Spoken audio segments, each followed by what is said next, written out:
Democrats, beware the U.S. model. Recent events have underscored the less desirable traits of the U.S. political system: gridlock and self-preservation.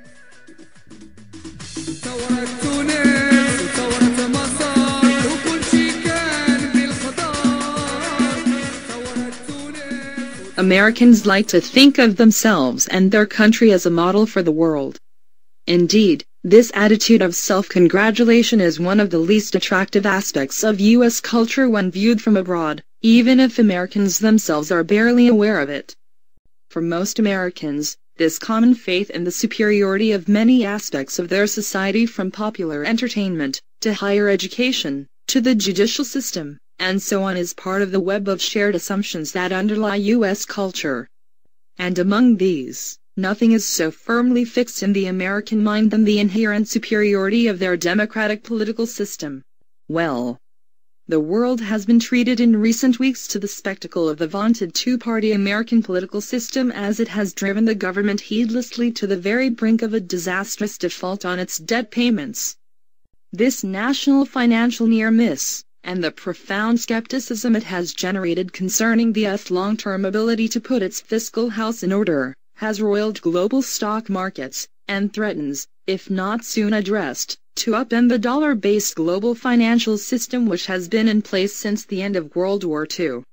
Whether such a change in the global financial system is a good or bad thing over the long term I cannot say, but it would not happen without severe global economic dislocations, from which all would suffer. On the surface, it would appear that the dysfunction at the heart of the U.S. Congress is due to the ideological inflexibility of both Democrats and Republicans, who refuse to compromise in making self-interested appeals to their respective constituencies. The former refused necessary cuts in social benefits, while the latter refused to contemplate even sensible tax increases. Together, they reflect an apparent refusal on the part of Americans to live within their means. Indeed, that refusal, reflected in huge, endemic and unsustainable trade and budget deficits, and in the rapidly accelerating growth of the U.S. national debt, is abetted by the dollar's status as a reserve currency, which has greatly moderated what for any other nation and any other currency would be enormous downward pressure on exchange rates. Thus, the world's faith in the U.S. has served to reward American faithlessness. Particularly as they have been shielded from some of the worst immediate effects of their profligacy, Americans' lack of fiscal discipline should come as no surprise.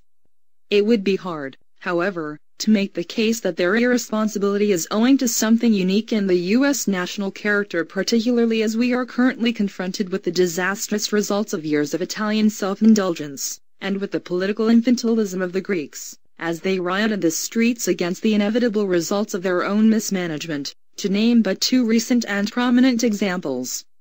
No, to understand the core of the problem in the U.S. system one must look deeper, at the nature of the system itself. Those in the Middle East who are currently struggling to democratize their systems of governance would do well to take a hard look to the U.S. model, not just to copy its positive aspects, and there are many, but to avoid its palpable weaknesses. As I used to note for younger cadres who suffered under my years of management in government, one should not doubt the value of a negative model. For students and proponents of democracy there is much to be learned from the U.S., even if the nature of those lessons is not always what most Americans would anticipate. The current U.S. legislative system did not spring forth from the minds of the U.S. founding fathers intact and immutable. Like any system, it evolved over time. Although the U.S. model of governance is a federal one, nominally leaving much authority to the individual states, the story of the U.S. has been one of steady, incremental centralization of authority at the center, concentrating power in Washington. To track this, it is necessary to do what mafia prosecutors do: follow the money. Over time, a steadily increasing proportion of tax revenues has flowed to the federal government, at the expense of the states. With that money has come greater authority. Rather than the citizens of the states making spending decisions at the local and provincial level, where their input would be far more direct and the opportunities for abuse mismanagement and duplication far less. Key decisions are more and more frequently made in Washington. Thus, the money which has flowed from the states is then bequeathed, magnanimously, back to the states.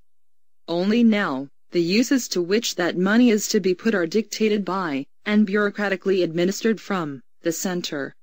Moreover, free of the balanced budget constraints which exist in most states, the federal government can dispense largesse, particularly for health, retirement and other large-scale entitlement programs, using money it does not have, for the purpose of expanding and sustaining its own power. This was not the intent of the framers of the U.S. Constitution. Their vision was one of citizen legislators, who would temporarily put aside their careers in business, the professions, or academia, to serve the public good for a time before returning to their communities. Those who originally conceived the U.S. system did not foresee the rise of a permanent class of professional legislators, motivated to ignore the greater good in order to sustain themselves in office. Polls show conclusively that Americans are greatly concerned with the national debt, even if they disagree strongly about how to cut it. The same polls, unsurprisingly, show popular disdain for a Congress whose political cowardice and fecklessness were so prominently on display during the recent crisis over the U.S. debt ceiling. Citizens' disdain, however, usually does not extend to their own congressmen. Why? Because in the desperate effort to win federal dollars, an individual congressman's worth is determined not by her ability to change a dysfunctional system, which she can hardly do alone, but by ensuring a fair share for her constituents. Remember, in Washington, congressmen are not citizen legislators, but professionals. Their influence, measured by their ability to get money for their states and districts, is not determined by merit, but by seniority. A voter who might otherwise be tempted to send a message to Washington, and to try to change the wasteful and self-serving culture of the Capitol knows that the result of voting his or her congressman out of office will most likely be to gratuitously disadvantage one's own locality in the zero-sum competition for federal money. Term limits needed. An evil genius working alone could not have devised a better system for favoring incumbents, who indeed are consistently shown by election results to be greatly advantaged. The only way to address this systemic weakness and to bring public-spirited responsibility to U.S. governance is to impose a systemic change, that is, to impose term limits on federal legislators. In 1994, Newt Gingrich, the then newly elected Republican Speaker of the U.S. House of Representatives, announced a new conservative agenda, designed to bring an outsized federal government to heel. Whether one loved or loathed him and his policies, one would have to concede that he had a thorough understanding of the fundamental dynamics of the U.S. governmental system in which he had grown up. At the heart of his radical agenda was congressional term limits. Though his supposedly small government Republican colleagues were forced to support him nominally lest they appear hypocritical, they proved to be every bit as attached to their political careers as were their Democratic colleagues. Gingrich failed to reform Congress, and the record since has demonstrated that fundamental reform of the U.S. congressional system will not come from Congress itself. The New Democrats of the Arab Middle East doubtlessly feel that they have more fundamental concerns at present in trying to win and sustain their fundamental political rights. Painful history has certainly taught them the need for term limits for presidents and other executives. But if they are wise, they will heed the negative model of the U.S. Congress, and ensure that those whom they elect to newly empowered legislatures reside within a system which aligns the motives of the legislators with those of the people whom they serve. If the newly democratized wish to control their destinies over the long term, they need to ensure that their representatives are not only elected by them, but are truly of them. In the meantime, to the extent that world prosperity is placed at risk by the irresponsibility of the U.S. Congress, all should hope that Americans will be stirred by the current crisis to address one of the manifest shortcomings of their own political culture.